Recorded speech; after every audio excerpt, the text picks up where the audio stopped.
अस्सलामु अलैकुम व रहमतुल्लाहि व बरकातुहू।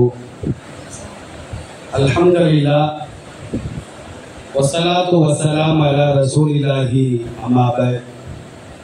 கணியத்திற்குரிய எல்லாம் அல்ல அல்லாஹ்வின் நல்லடியார்களே, பாசத்திற்குரிய இஸ்லாமிய தாய்மார்களே, அல்லாஹ்வுடைய மாபெரும் கிருபையினால் சங்கையான ஒரு சபையிலே அல்லாஹ் நம்மை எல்லாம் ஒன்று சேர்த்து வைத்ததை போன்று மறுமை நாள் ஆகிரத்தில் நபிகள் நாயகம் ஸல்லல்லாஹு அலைஹி வஸல்லம் அவர்களோடு ஜன்னத்துல் ஃபிர்தௌஸில் அமரக்கூடிய பாக்கியத்தை எனக்கும் உங்களுக்கும் நம் குடும்பத்தாருக்கும் வருங்கால நம்முடைய சந்ததிகளுக்கும் காலம் சென்ற நம்முடைய முன்னோர்களுக்கும் அல்லாஹ் ரப்பல் ஆலமீன் முழுமையாக தந்தருள் புரிவானாக.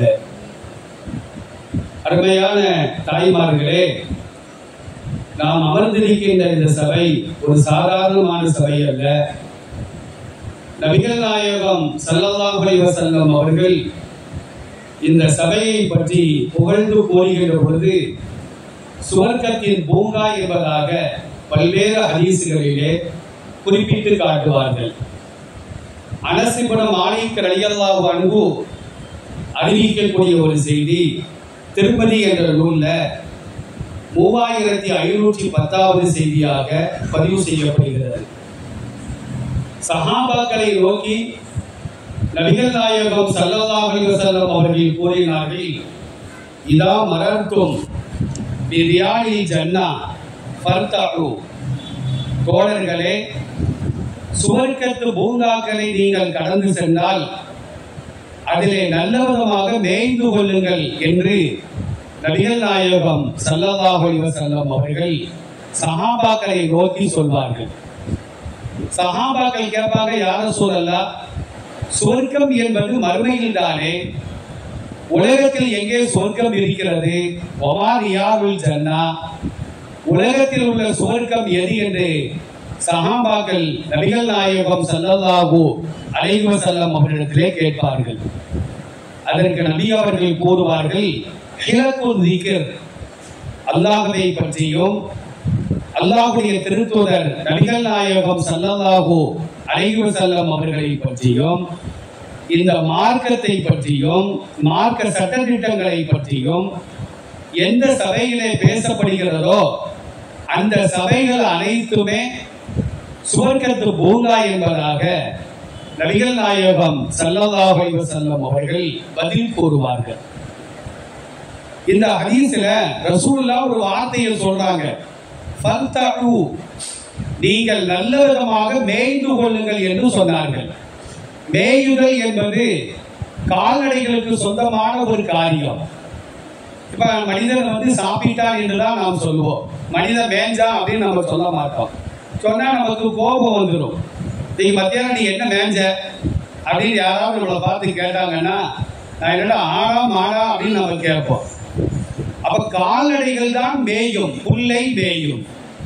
கால்நடைகளுக்கு சொந்தமான ஒரு வார்த்தையை நபிகள் நாயகம் ஸல்லல்லாஹு அலைஹி வஸல்லம் அவர்கள் சஹாபாக்களை நோக்கியும் உலகம் உள்ளளவும் வரக்கூடிய இஸ்லாமியர்களை நோக்கியும் அந்த வார்த்தையை கூறுகிறார்கள் என்றால் அதில் ஆயிரம் கருத்துக்கள் அடங்கியிருக்கிறது.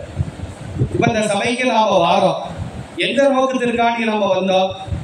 மார்க்க சம்பந்தமான செய்திகளை அங்கே பேசப்படும், நாம கவனமாக கேட்க வேண்டும் என்பதற்காகத்தான் வருகின்றோம். ஆனா ஷைத்தான் என்ன செய்வான் அப்படின்னா, பேச்சுக்களை கவனிக்க விடாமல் ஒன்று தூக்கத்தை தருவார். இல்லைன்னா நம்ம கையில செல்போன் தான் இருக்குது, சும்மா நம்ம பார்த்தோம் அப்படின்னா இமாம் குறிப்பெடுத்து அரை மணி நேரம் கத்திக்கிட்டு இருப்பார். ஆனா எல்லாம் உட்கார்ந்து மெசேஜ் பார்த்துக்கிட்டு இருக்கும் அல்லது ஏதாச்சும் ஒரு கேம் விளையாண்டுட்டு இருக்கும். அப்ப அந்த சபைக்கு அர்த்தமே கிடையாது. அதனால இது போன்ற மார்க்க சம்பந்தமான சபைகளை நாம் தேடி சென்று அங்கே சொல்லப்படுகின்ற கருத்துக்களை எல்லாம் உள்வாங்கி நம்முடைய வாழ்க்கையில் கொண்டு வந்து வராதவர்களுக்கு நாம் எடுத்து சொல்லி கேட்டவர்கள் அமல் செய்ய ஆரம்பித்து விட்டால் அமல் செய்பவர்களுக்கு என்ன நன்மையை அல்லாஹ் கொடுப்பானோ அதே நன்மையை சொல்லி காட்டியவருக்கும் அல்லாஹ் கொடுப்பான் என்று நபிகள் பெருமானார் ஸல்லல்லாஹு அலைஹி வஸல்லம் சொல்வார்கள். மேய்தல் அப்படின்னா என்ன அர்த்தம்? ஆடு மாடுகளை நாம் பார்க்கின்ற பொழுது பசி இல்லாத நேரங்களில் நுனிப்புள்ள மட்டும்தான் மேயும். ஆனா ஆடு மாடுகளுக்கு கடுமையான பசி இருக்குமானால் வேரோடு பிடுங்கி அந்த பயிர்களை சாப்பிடும்.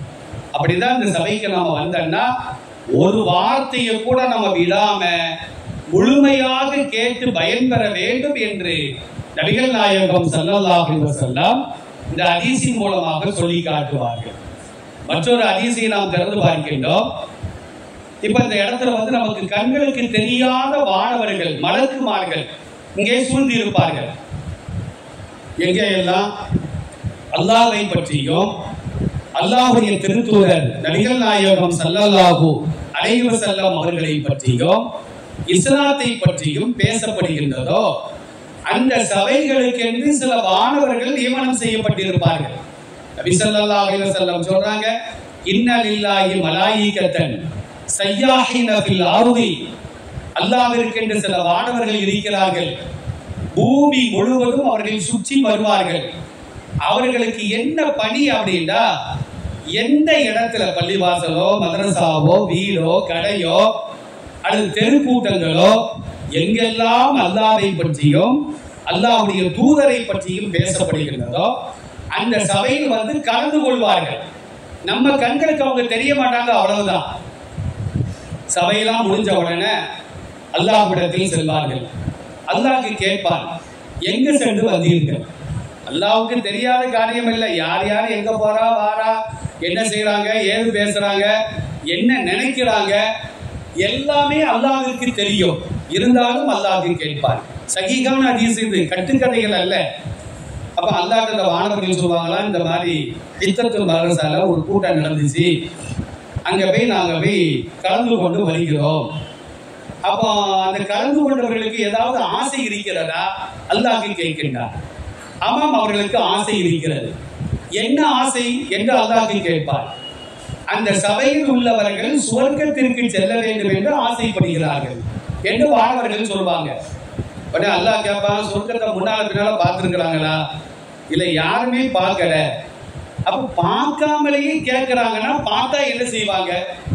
ஒரு வினாடி கூட, மைக்ரோ செகண்ட் கூட பாவம் செய்ய மாட்டார்கள். அதனால் அவர்கள் விரும்புகின்ற சுவர்க்கத்தை நான் அவர்களுக்கு கொடுத்து விட்டேன் என்று நம்மை பார்த்து அல்லாஹ் நற்செய்தி கூறுகின்றார். அடுத்து அல்லாஹ் கேட்பானா, அவங்க ஏதாவது விட்டு பாதுகாப்பு தேடுறாங்களா அப்படின்னு கேட்கும் பொழுது மலக்குகள் சொல்வார்கள், ஆமாம் யா அல்லாஹ், நரகத்தை விட்டும் அவர்கள் பாதுகாப்பு தேடுகிறார்கள். சரி, நரகத்தை பார்த்துருக்கிறாங்களா? இல்ல, பார்க்கல. பார்க்காமலேயே பாதுகாப்பு தேடுறாங்கன்னா அப்ப பார்த்தா என்ன செய்வாங்க? எனவே அந்த மக்களுக்கு நீங்கள் சொல்லுங்கள், நரகத்தை விட்டும் அவர்களை நான் பாதுகாத்து விட்டேன். இந்த ரெண்டு நற்செய்திகளையும் அல்லாஹ்வின் புறத்திலிருந்து வானவர்கள் நமக்கு வந்து சொல்லி காட்டுகிறார்கள். இப்போ வானவர்கள் அல்லாஹ்ட்ட கேட்பாங்க, யா அல்லாஹ், அந்த சபையில சில பேரு சொர்க்கத்தையும் ஆசைப்படல, நரகத்தையும் ஆசைப்படல. அவங்க போட்டிருக்கிற நகையை காட்டுறதுக்காண்டி வந்தாங்க, உடுத்தி இருக்கிற சேலையை காட்டுறதுக்காண்டி வந்தாங்க. இன்னும் சில பேர் சபை முடிச்சு போகும்போது ஏதாவது பிஸ்கட்டு, டீ, சம்சா, வடையெல்லாம் தருவாங்களே, அது சாப்பிட்றதுக்காண்டி வந்திருக்கிறாங்க. இவங்களுக்கு பயான கேட்கறதும் நோக்கம் கிடையாது, சொர்க்கமும் நோக்கம் கிடையாது, நரகமும் பாதுகாப்பு கிடையாது.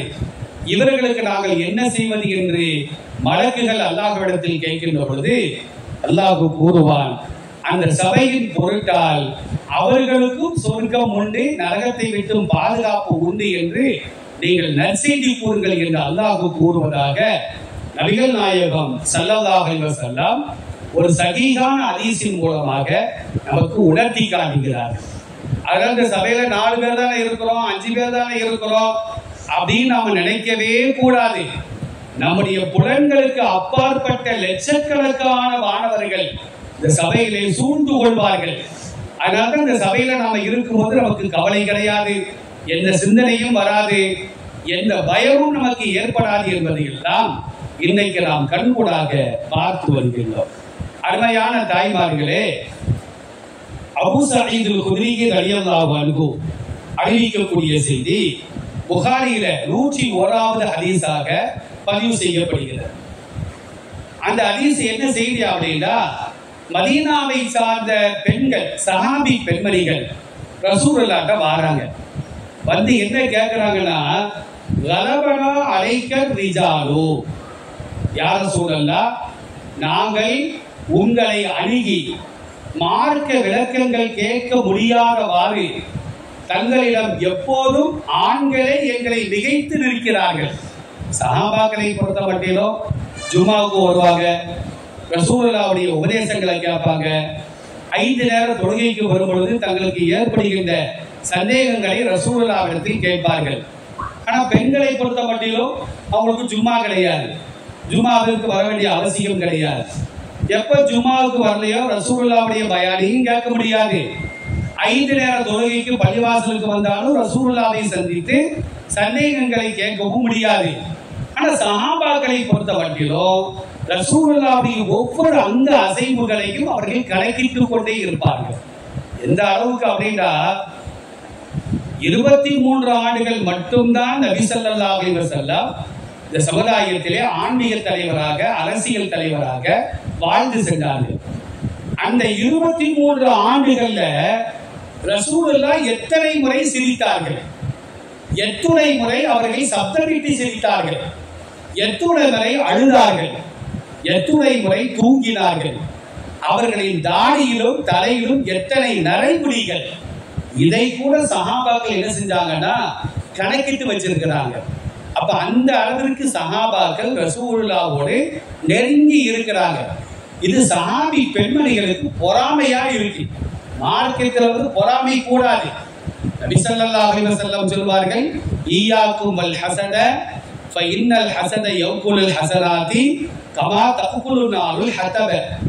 ரசூலுல்லாஹ் அழகாக சொல்வார்கள், நெருப்புல தூக்கி விறகு போட்டா அந்த விறகு எப்படி பஸ்பமாக சாம்பலாக மாறி விடுகிறதோ அதுபோன்றுதான் ஒரு மூமின் அல்லது மூமினான ஆணோ மூமினான பெண்ணோ அவர்களின் உள்ளத்தில் பொறாமை என்னும் தீ நுழைந்து விட்டால் ஈமான் என்பது இல்லாமல் போய்விடும், நன்மைகள் நல்லறங்கள் நாசமாகிவிடும் என்று நபி ஸல்லல்லாஹு அலைஹி வஸல்லம் ஒரு ஹதீஸிலே சொல்லி காட்டுவார்கள். நம்ம தமிழ்ல ஒரு பழமொழி சொல்லுவோம், ஆமை புகுந்த வீடு உருப்படாதுன்னு.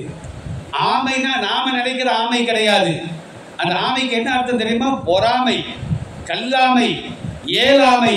இந்த ஆமைகள் நம்முடைய உள்ளத்தில் நுழைந்து விட்டால் அந்த உள்ளம் என்ற இல்லம் உருப்படாமல் போய்விடும் என்பதைத்தான் இந்த மார்க்கம் நமக்கு தெளிவாக சொல்லி காட்டும். மார்க்க விஷயத்துல நாம பொறாமைப்பட வேண்டும். அவர் ஹஜ்ஜிக்கு போயிட்டாரா, நானும் ஹஜ்ஜிக்கு போவேன். அவர் உம்ராவுக்கு போயிட்டாரா, நானும் உம்ராவுக்கு போவேன். அவர் 5 நேரம் தொழுகிறாரா, நானும் 5 நேரம் தொழுகுவேன். அவர் மதரசாவி குர்ஆன் ஓதுறாரா, நானும் ஓதுவேன். இந்த மாதிரி பொறாமைப்படுவதற்கு மார்க்கத்தில் அனுமதி உண்டு என்பதை பெருமானார் ஸல்லல்லாஹு அலைஹி வஸல்லம் சொல்லி காட்டுவார். ஆனா சமுதாயத்துல இந்த விஷயத்துல யாருமே பொறாமைப்பட மாட்டாங்க. பக்கத்து வீட்டுக்காரர் ஒரு பைக் வாங்கிட்டா பொறாமைப்படுவாங்க. பைக் வாங்கிட்டானே, நம்மளால வாங்க முடியலையே, அந்த பைக்கை எப்படி நம்ம கெடுக்கலாம், உடைக்கலாம், திருடலாம், இப்படிதான் நம்முடைய சிந்தனைகள் சென்று கொண்டே இருக்கும். ஆனா சஹாபி பெண்மணிகளை பொறுத்த மட்டிலும் அவங்க என்ன செய்றாங்கன்னா, யா ரசூலல்லாஹ், எங்களை விட சஹாபாக்கள் அதிகமாக மார்க்கத்தை கற்றுக்கொள்கின்றார்களே, எங்களுக்கு அந்த வாய்ப்பு இல்லையே, அதனால ஃபஜ்அல் லனா யௌமன் மின் நஃப்ஸிக, நீங்களாகவே எங்களுக்கு ஒரு நாளை ஏற்பாடு செய்யுங்கள். அந்த நாள்ல வந்து நாங்க ஒன்று சேருகின்றோம். எங்களுக்கு ஆண்களுக்கு நீங்கள் உபதேசம் செய்வதை போன்று எங்களுக்கு தேவையான சட்டங்களை எல்லாம் நீங்கள் சொல்லி தாருங்கள் என்று அந்த சஹாபி பெண்மணிகள் கேட்டுக்கொண்டிருக்கிறங்க. ரசூலுல்லாஹ் என்ன செய்யறாங்கன்னா, வியாழக்கிழமை ஒதுக்குறாங்க. வியாழக்கிழமை அன்று என்னிடம் வாருங்கள், நான் உங்களுக்கு தேவையான சட்டங்களை எல்லாம் சொல்லி தருகிறேன் என்று நபிகள் நாயகம் ஸல்லல்லாஹு அலைஹி வஸல்லம் வாரத்திற்கு ஒரு நாள் பெண்களுக்கு என்ன செய்வாங்கன்னா மார்க்கத்தை கற்றுக் கொடுப்பாங்க. அந்த பயான்ல ஃபவஅதகுன்ன யௌமன் லகியகுன்ன ஃபீஹி அவர்களுக்கு உபதேசம் செய்வார்கள், அமரகுன்ன மார்க்க கட்டளைகளை அந்த பெண்களுக்கு ஏவுவார்கள். நீங்கள் அணிந்திருக்கின்ற நகைகளுக்கு சக்காத்தை கொடுங்கள், நீங்கள் சம்பாதிக்கின்ற பணத்திற்கு நீங்கள் தான் சக்காத்தை கொடுக்க வேண்டும். ஆண்களுடைய சம்பாத்தியத்தில் ஆண்கள் கொடுப்பாங்க, பெண்களுடைய சம்பாத்தியத்தில் பெண்கள் தான் சக்காத்தை கொடுக்க வேண்டும். என்னெல்லாம் எதை எதை கட்டளையிட வேண்டுமோ அந்த கட்டளைகள் அனைத்தையும் நபிகள் நாயகம் ஸல்லல்லாஹு அலைஹி வஸல்லம் அவர்கள் அந்த பெண்களுக்கு ஏவுவார்கள். ரசூலுல்லாஹ் அந்த உபதேசத்துல சொல்றாங்க பாருங்க, மா மின் குன்ன இம்ராஅத்துன் துகத்திமு ஸலாசத்தன் மின் வலதிகா இல்லா கானலகா ஹிஜாபன் மினன் நாரி. அற்புதமான ஒரு சட்டம். ரசூலுல்லாஹ் அந்த பெண்களை பார்த்து சொல்றாங்க, அருமையான தாய்மார்களே, உங்களுக்கு பிறந்த 3 குழந்தைகள் பருவ வயதை அடைவதற்கு முன்னால் இறந்து விடுவார்களே, ஆனால் ஆண் குழந்தையோ பெண் குழந்தையோ பருவ வயதை அடைவதற்கு முன்னால் 3 குழந்தைகள் இறந்துவிட்டால் அவர்கள் ஹிஜாபம் மினன் நாரி, அந்த குழந்தைகளின் பெற்றோர்கள் நரகத்திற்கு செல்ல விடாமல் தடையாக ஆகிவிடுவார்கள். அதுக்காண்டி ஆசைப்பட்டு குழந்தைகளை கொண்டுடக்கூடாது. அரபுகள் அப்படிதான் கொண்டுகிட்டு இருந்தாங்க. லா தக்துலு அவுலாதக்கும் ஹஷியத்தி இம்லாக்கி. அல்லாஹ் அற்புதமான ஒரு ஆயத்தை இறக்கி வைத்தார். இன்னைக்கு அந்த ஆயத்துகள் குர்ஆன்ல இருக்கு. வறுமைக்கு பயந்து உங்கள் குழந்தைகளை கொன்று விடாதீர்கள். அரபுகள் என்ன செய்வாங்க தெரியுமா? ஒரு கர்ப்பிணிக்கு பேறுகால நேரம் வந்துருச்சுன்னா ஒரு கபரை தோண்டிடுவாங்க. பிறப்பது ஆண் குழந்தையாக இருந்தால் அதற்கு வாழ்வுரிமை வழங்கப்படும். பிறப்பது பெண் குழந்தையாக இருந்தால் பெற்ற தாயும் தந்தையும் சேர்ந்து உயிரோடு மண்ணிலே போட்டு புதைத்து விடுவார்கள். அது அல்லாஹ் திருக்குர்ஆன்ல ஒரு வசனத்திலே சொல்லி காட்டுகின்றான். வைதல் மௌஊதத்து சுயிலத் பிஐயின் பின் குதிலத். உயிரோடு புதைக்கப்பட்ட குழந்தைகளுக்கு அல்லாஹ் உயிரை கொடுத்து மறுமை நாள் ஆகிரத்துல கேட்பான், நீங்கள் எந்த குற்றத்திற்காக நீங்கள் கொலை செய்யப்பட்டீர்கள்? குழந்தைகள் பிறந்த குழந்தைகள் என்ன குற்றம் செய்யும்? அந்த குழந்தைகள் சொல்வார்களாம், நாங்கள் ஒரு குற்றமும் செய்யவில்லை, நாங்கள் பெண்ணாக பிறந்ததுதான் குற்றம். அல்லாஹ் என்ன செய்வா அப்படின்னா அந்த குழந்தையின் பெற்றோருக்கு நரகத்தை தான் கொடுப்பான் என்பதையும் நபிகள் பெருமானார் ஸல்லல்லாஹு அலைஹி வஸல்லம் சொல்லி காட்டுவார்கள். அவர் ரசூலுல்லாஹ் என்ன சொல்றாங்க, உங்களிலே யாருக்காவது 3 குழந்தைகள் பருவ வயதை அடைவதற்கு முன்னால், ஏன்னா ரசூலுல்லாஹ்வுடைய காலத்துல மருத்துவ வசதிகள் கிடையாது. அப்ப இறப்புகள் அதிகமாக இருக்கும், பிறப்பு கம்மியா இருக்கும். இறப்புகள் தான் அதிகமாக இருக்கும். இன்னைக்கு அரபு நாடுகள்ல நம்ம பார்த்தோம் அப்படின்னா மக்கா மதீனால சிசேரியனே கிடையாது, பிறந்தா சுகப்பிரசவமா பிறக்கட்டும். அங்க பார்த்தோம்னா ஒவ்வொரு தொழுகைக்கும் ஜனாசாக்கள் வந்து கொண்டே இருக்கும். அதே நேரத்தில் ஒவ்வொரு வக்துக்கும் தொழுகைக்கும் குழந்தைகளின் ஜனாசாவும் வந்துகிட்டே இருக்கும். ஏன்னா சுகப்பிரசவத்துல ஒண்ணு தாய் மௌத்தா போவாங்க, ஏன்னா குழந்தைகள் மௌத்தா போயிடும். இந்த மாதிரி ஒரு சட்டத்தை சவுதி அரசாங்கம் இன்றைக்கும் அது கடைபிடித்து வருகிறது. அப்ப ரசூலுல்லாஹ் சொன்னாங்க, பருவ வயதை அடைவதற்கு முன்னால் 3 குழந்தைகள் இறந்து விட்டால் அந்த குழந்தைகள் பெற்றோர்கள் நரகத்திற்கு செல்வதை விட்டு தடையாக இருப்பார்கள். இன்னைக்கு தமிழகத்துல சில மாவட்டங்கள்ல பெண் சிசு கொலை என்பது இன்றைக்கும் சர்வசாதாரணமாக நடைபெற்று வருகிறது.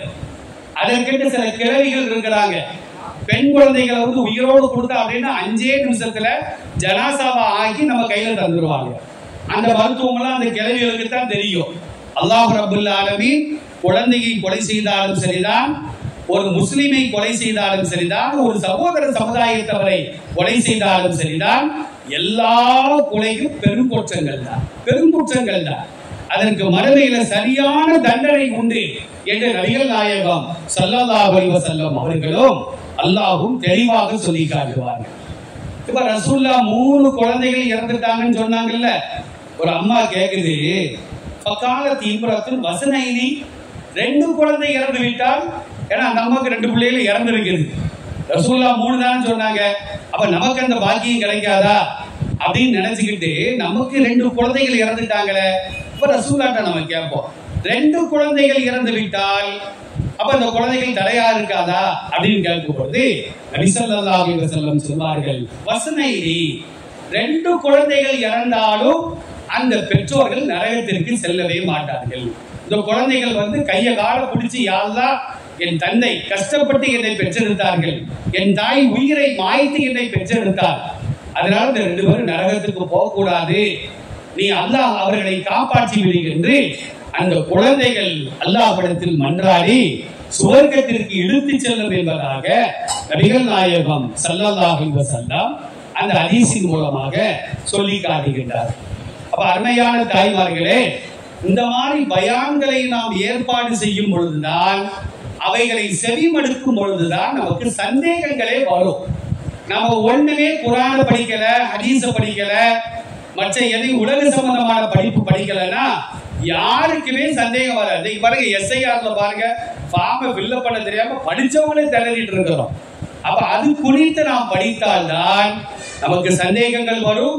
சந்தேகங்களை நிவர்த்தி செய்வதற்கு நாம் என்ன செய்யலாம், யாரை அணுகலாம் அப்படிங்கிற ஒரு நிலைமையும் நமக்கு ஏற்படும். நபிகள் நாயகம் ஸல்லல்லாஹு அலைஹி வஸல்லம் சொன்னார்கள், ஆயிஷா ரலியல்லாஹு அன்ஹா அறிவிக்கக்கூடிய இந்த செய்தி முஸ்லிம்ல 332வது செய்தியாக பதிவு செய்யப்படுகிறது. இப்ப உலகத்துல சிறந்த பெண் யார் நாம அப்படின்னு கேட்டா, நம்மள ஒவ்வொரு ஆளும் ஒவ்வொரு பதில சொல்லுவோம். எந்த பெண் அதிகமாக உலக கல்வியை கற்றாலோ அவள் தான் சிறந்தவள் என்று சொல்வார்கள். யாரு ரொம்ப அழகா இருக்கிறாங்களோ அவங்க தான் சிறந்த பெண் என்று சொல்வார்கள். இன்னும் சில பேர் யார் நல்ல வெள்ளையா இருக்கிறாங்களோ அவங்க தான் சிறந்த பெண்கள் என்று சொல்வார்கள். இன்னும் சில பேர் யார் அதிகமா பணத்தை சம்பாதிக்கிறாங்களோ, யார் இன்னும் சில பேர் என்ன சொல்லுவாங்க தெரியுமா, இவ பார்த்தா பெரிய சண்டைக்காரி, எதை எடுத்தாலும் சண்டை போடுவா, இவதான் பெரிய பொம்பளை, ரொம்ப சிறந்த பெண் என்றெல்லாம் அதை காரணம் சொல்வார்கள். ஆனா ரசூலுல்லாஹ் இதுல எதையுமே சொல்லாம அழகை காரணம் காட்டவில்லை, படிப்பை காரணம் காட்டவில்லை. நபி ஸல்லல்லாஹு அலைஹி வஸல்லம் அவங்கள்ட்ட கேட்கப்பட்டது, சிறந்த பெண்கள் யார் என்று கேட்கும் பொழுது நபி ஸல்லல்லாஹு அலைஹி வஸல்லம் சொன்னார்கள், நிஅமன் நிசாவு நிசாவுல் அன்சார், மதீனாவை சார்ந்த பெண்கள் தான் சிறந்த பெண்கள். இப்போ உள்ள மதீனால வாழ்றாங்க அந்த பெண்கள் அல்ல. ரசூலுல்லாஹ் வாழ்ந்த காலத்தில் மக்காவில் உள்ள பெண்களை விட, அவங்களும் சாபி பெண்மணிகள் தான், ஆனா மக்காவை சார்ந்த பெண்களை விட மதீனாவை சார்ந்த பெண்கள் தான் சிறந்த பெண்கள். ஏன் அப்படின்னா, லம் யகுன் யம்னஉஹுன்ன அல் ஹயா ஐ யதஃபக்கஹன ஃபித்தீன், இந்த மார்க்கத்தை கற்றுக்கொள்வதிலே அவர்களுக்கு வெட்கம் தடையாக இல்லை. அப்ப மார்க்கத்தை படிப்பதற்கு வெட்கப்பட மாட்டார்கள். அதனால மதீனாவை சார்ந்த பெண்கள் தான் சிறந்த பெண்கள் என்று நபிகள் நாயகம் ஸல்லல்லாஹு அலைஹி வஸல்லம் சொல்லக்கூடிய செய்தி முஸ்லிம் என்ற நூல்ல சஹீஹான செய்தியாக பதிவு செய்யப்படுகிறது.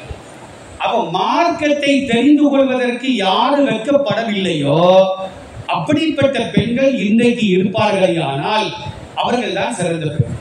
மதரசாக்களை நம்ம பார்த்தோம் அப்படின்னா 30 வயது 40 வயதை தாண்டிய பெண்கள் எல்லாம் மதரசாவிற்கு அலிஃப் பா ஓதிக்கிட்டு இருக்கிறாங்க. அவங்க எல்லாம் சிறந்த பெண்கள்.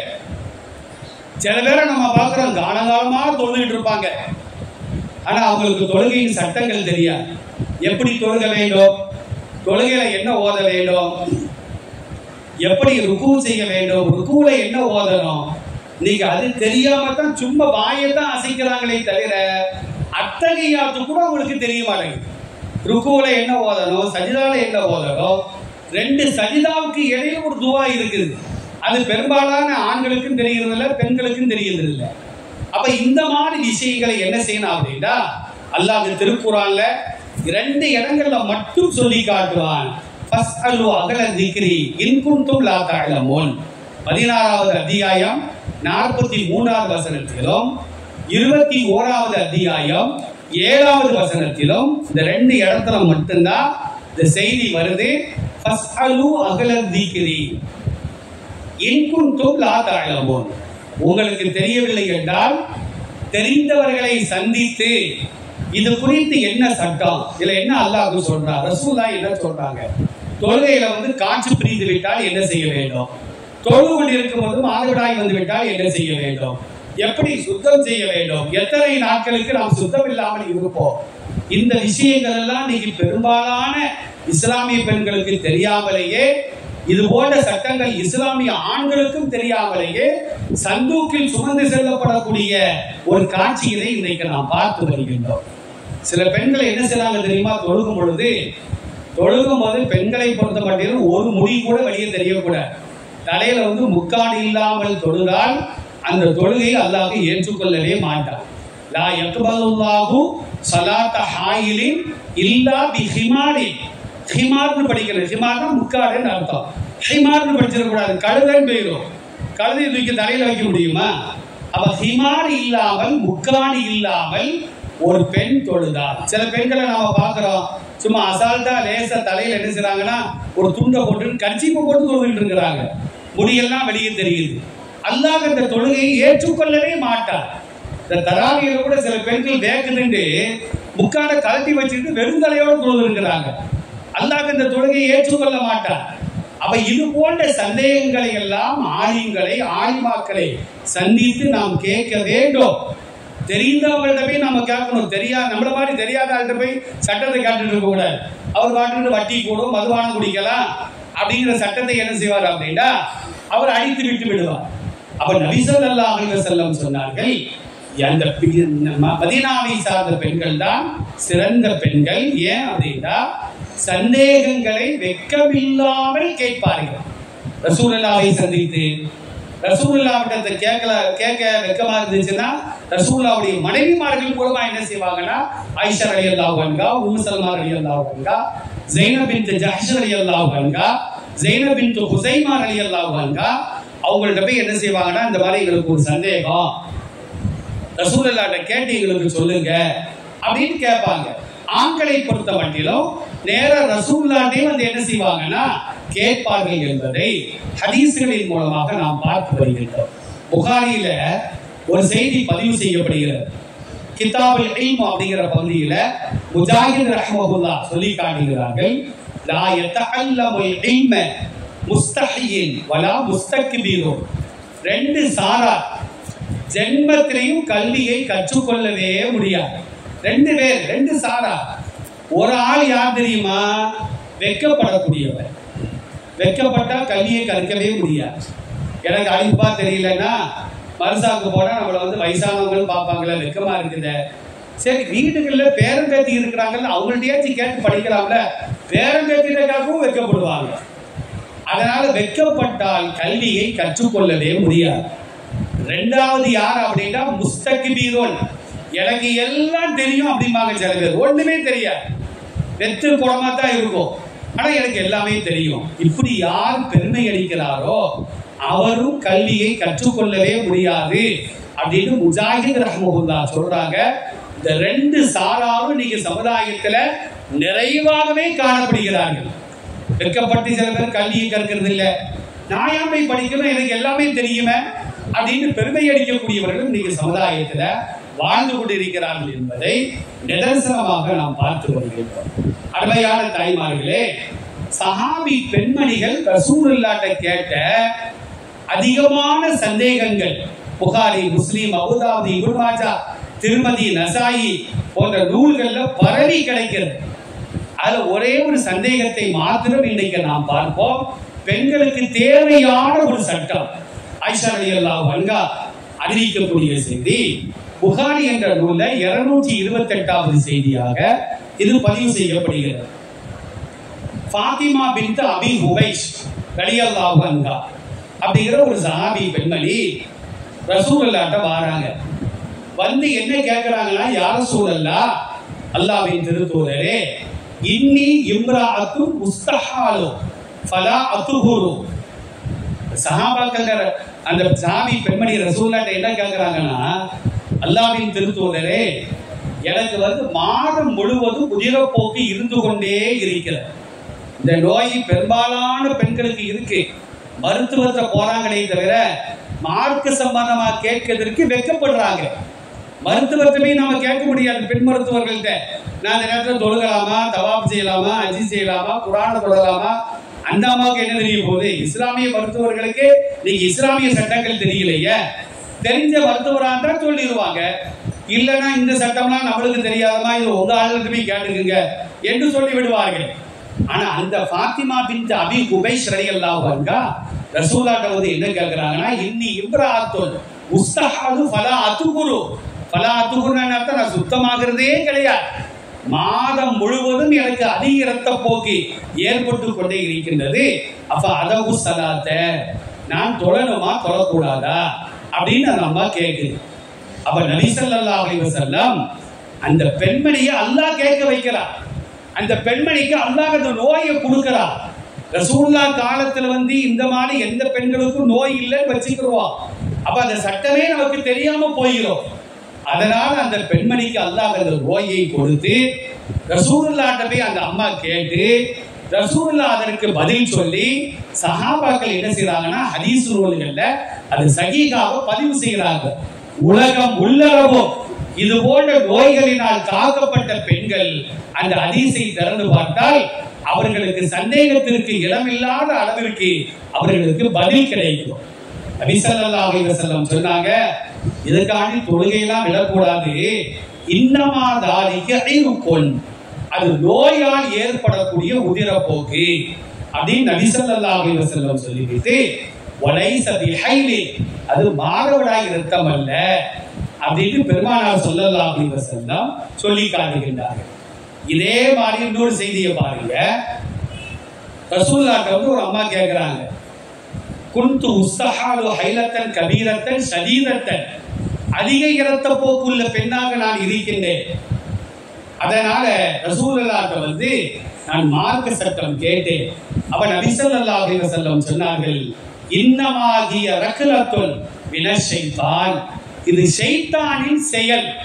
அந்த பெண்களை தொழுக விடாம, குர்ஆன் ஓத விடாம, காபத்துல்லாஹ்வை தவாப் செய்ய விடாம, கணவனோடு உறவு கொள்ள முடியாம தடுப்பதற்கு ஷைத்தான் செய்யக்கூடிய ஒரு செயல் என்று நபி ஸல்லல்லாஹு அலைஹி வஸல்லம் சொல்லிவிட்டு அடுத்து என்ன சட்டம் சொல்றாங்கன்னா, இந்த மாதிரி நோய் உள்ள பெண்கள் மாதம் முழுவதும் சுத்தமே ஆகவில்லை என்றால் அதுக்கு நபி ஸல்லல்லாஹு அலைஹி வஸல்லம் சொன்னாங்க, ஃபதஹய்யலி சித்தத்த ஐயாமின் அவு சபஅத்த ஐயாமின், 6 நாள் அல்லது 7 நாள், அந்த 6 மாசத்துல 6 நாளோ 7 நாளோ அதை வந்து நீ மாதவிடாய் இரத்தமாக நீ கழித்துக்கொள்.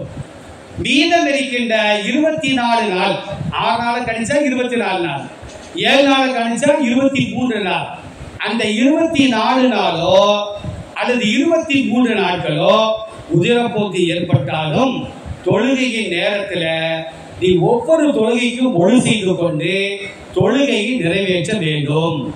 அடுத்த பக்தருக்கு ஒளி இருந்தாலும் சரிதா இல்லாவிட்டாலும் சரிதா புதிதாக நீ ஒளி செய்து கொள்ள வேண்டும். ஒளி செய்து கொண்டு நீ தொழுகலாம், குர்ஆனை தொடலாம், குர்ஆனை ஓதலாம், காபத்துல்லாஹ்வை தவாப் செய்யலாம், கணவனோடு உறவு வைத்துக் கொள்ளலாம், அது தவறல்ல. அப்ப 6 நாள் 7 நாளை மட்டும் கழிச்சிடணும். அது வந்து மாதவிடாய் என்று நீ கணித்துக் கொள்ள வேண்டும். மீதம் இருக்கின்ற நாட்கள்ல சகஜமான பெண்ணை போல நீ நடந்து கொள்ளலாம் என்று நபி ஸல்லல்லாஹு அலைஹி வஸல்லம் அந்த பெண்ணுக்கு சொல்லிட்டு ரசூலுல்லாஹ் சொல்றாங்க, சூமி, நீ தொழுது கொள், வஸல்லி, 5 நேரம் தொழுது கொள், நோன்பு வைத்துக் கொள், ஃபஇன்னதாலிக யுஜ்ஸுகி, இது உனக்கு போதும் என்று நபி ஸல்லல்லாஹு அலைஹி வஸல்லம் அந்த ஃபாத்திமா பின்த் அபி குபைஷ் ரலியல்லாஹு அன்ஹா அவர்களுக்கு இந்த சட்டத்தை கூறுவதன் மூலமாக உலகம் உள்ளளவும் உள்ள இஸ்லாமிய பெண்களுக்கு இந்த சட்டத்தை சொல்லி காட்டுவார்கள். அருமையான தாய்மார்களே, இஸ்லாம் வந்து உன்னதமான ஒரு மார்க்கம். சகோதர சமுதாயத்தவர்களை சில பேர் என்ன செய்வாங்கன்னா வீட்டை விட்டும் அந்த பெண்களை ஒதுக்கி வைத்து விடுவார்கள். இன்னும் சில பேர் என்ன செய்வாங்கன்னா எல்லா நேரங்களிலையும் அந்த மனைவியர்களை பயன்படுத்துவதை போன்று பயன்படுத்திக் கொள்வார்கள். ஆனால் இஸ்லாத்தை பொறுத்த மட்டிலும் அந்த மாதவிடாய் வரக்கூடிய பெண்கள் சமையல் செய்யலாம், கணவனோடு படுக்கலாம், கணவனோடு சாப்பிடலாம். ரசூலுல்லாஹ் என்ன செய்வாங்கன்னா ஆயிஷா ரலியல்லாஹு அன்ஹா சொல்றாங்க, நான் தீட்டு வரக்கூடிய பெண்ணாக இருப்பேன். ரசூலுல்லாஹ் நான் என்ன செய்வேன்னா ஒரு டம்ளர்ல பால் குடிப்பேன், மீதமுள்ள பாலை ரசூலுல்லாஹ்க்கு நான் கொடுப்பேன். நான் வாய் வைத்த இடத்தில் ரசூலுல்லாஹ் வாய் வைத்து குடிப்பார்கள். நான் சுத்தமில்லாத பெண்ணாக இருப்பேன். ஒரு இறைச்சி உள்ள எலும்பு துண்டை நான் கடிப்பேன், மீதமுள்ள இறைச்சியை பெருமானாருக்கு நான் கொடுப்பேன். நான் வாய் வைத்த இடத்தில் வாய் வைத்து நபி ஸல்லல்லாஹு அலைஹி வஸல்லம் அந்த இறைச்சியை சாப்பிடுவார்கள் என்று சொல்லுகின்ற அளவிற்கு இந்த மார்க்கம் பெண்களை மதிக்கிறது, கண்ணியப்படுத்துகிறது என்பதை அல் குர்ஆனும் அல் ஹதீஸும் நமக்கு மிக தெளிவாக சொல்லி காட்டுகிறது. அதனால எந்த சந்தேகங்கள் ஏற்பட்டாலும் ஆலிம்கள்ட்ட நாம கேட்கணும், ஆலிமாக்கள்ட்ட கேட்கணும். நமக்கு வெட்கமாக இருந்தால் நம்முடைய கணவன்மார்கள் அண்ணன் தம்பிகள் மூலமாக ஆலிம்கள்ட்ட நம்ம கேட்கணும். ஃபஸ்அலு அஹ்ல திக்ரி இன் குன்தும் லா தஅலமூன். தெரியாத சட்டங்களை எல்லாம் தெரிந்தவர்களிடம் கேட்டு தெரிந்து கொள்ளுங்கள் என்று அல்லாஹ் அல் குர்ஆனில் வலியுறுத்துவதை போன்று அந்த ஆயத்தின் அடிப்படையிலே நாம் செயல்பட்டால் சந்தேகத்திற்கு இடமில்லாமல் அமல்கள் செய்யலாம், வழக்கங்கள் புரியலாம், நன்மைகளை வாரி வாரி சம்பாதித்துக் கொண்டே இருக்கலாம் என்பதிலே எந்த விதமான சந்தேகம் கிடையாது. எல்லாம் அல்லாஹ் ஜல்லஷானஹு தஆலா இது போன்ற சபைகளிலே கலந்து கொண்டு மார்க்க சம்பந்தப்பட்ட செய்திகளை, சந்தேகங்களை நிவர்த்தி செய்யக்கூடிய நல்ல பாக்கியத்தை அல்லாஹ் நமக்கும் நம் குடும்பத்தாருக்கும் முழுமையாக தந்தல் புரிவானாக. வாஹிரு தஅவானா அல்ஹம்துலில்லாஹி ரப்பில் ஆலமீன். அஸ்ஸலாமு அலைக்கும் வரஹ்மத்துல்லாஹ்.